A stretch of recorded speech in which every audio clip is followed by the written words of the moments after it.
ഇടുക്കി മൂന്നാറിലെ സെക്യൂരിറ്റി ജീവനക്കാരനെ കൊലപ്പെടുത്തിയതാണെന്ന പോസ്റ്റ്മോർട്ടത്തിൽ പ്രാഥമിക വിലയിരുത്തൽ. തലയിലും കഴുത്തിലുമേറ്റ വെട്ടുകളാണ് സെക്യൂരിറ്റി ജീവനക്കാരൻ രാജപാണ്ഡിയുടെ മരണത്തിന് കാരണമായത്. കരുതിക്കൂട്ടിയുള്ള കൊലപാതകമാണെന്നാണ് പോലീസ് കരുതുന്നത്. ഇന്നലെയാണ് ഈ മരണം സംഭവിച്ചത്.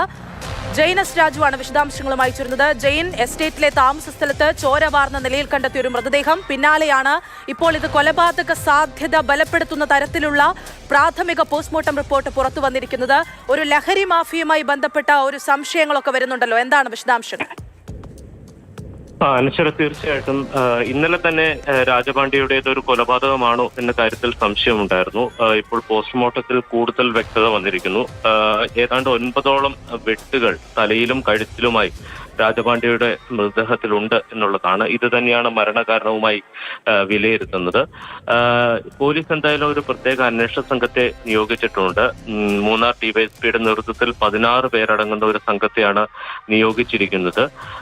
ഇതൊരു തോട്ടം മേഖലയാണ്. അതുകൊണ്ട് തന്നെ പുറമേ നിന്ന് പെട്ടെന്ന് ആരെങ്കിലും അങ്ങോട്ടേക്ക് എത്തിയാൽ അത് തീർച്ചയായിട്ടും ശ്രദ്ധിക്കപ്പെടാനുള്ള സാധ്യതയുണ്ട്. അതുകൊണ്ട് തന്നെ ആ പ്രദേശത്തുള്ള ആളുകളെ കേന്ദ്രീകരിച്ച് തന്നെയാണ് അന്വേഷണം നടക്കുന്നത്. ഇപ്പോൾ എസ്റ്റേറ്റ് ജീവനക്കാരടക്കം 3 പേരെ ചോദ്യം ചെയ്തിരുന്നു. ഈ പ്രദേശവാസികളിൽ നിന്ന് ലഭ്യമാകുന്ന ഒരു വിവരം, ഈ പ്രദേശത്ത് കഞ്ചാവ് വിൽപ്പന വ്യാപകമായിട്ടുണ്ടായിരുന്നു.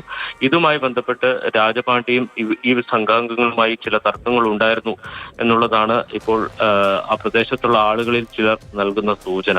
എന്തായാലും ഇക്കാര്യത്തിൽ പോലീസ് കൂടുതൽ അന്വേഷണം നടത്തിയ ഒരു വ്യക്തത വരേണ്ടതുണ്ട്. എന്തായാലും കരുതിക്കൂട്ടി നടത്തിയ ഒരു കൊലപാതകം തന്നെയാണ്.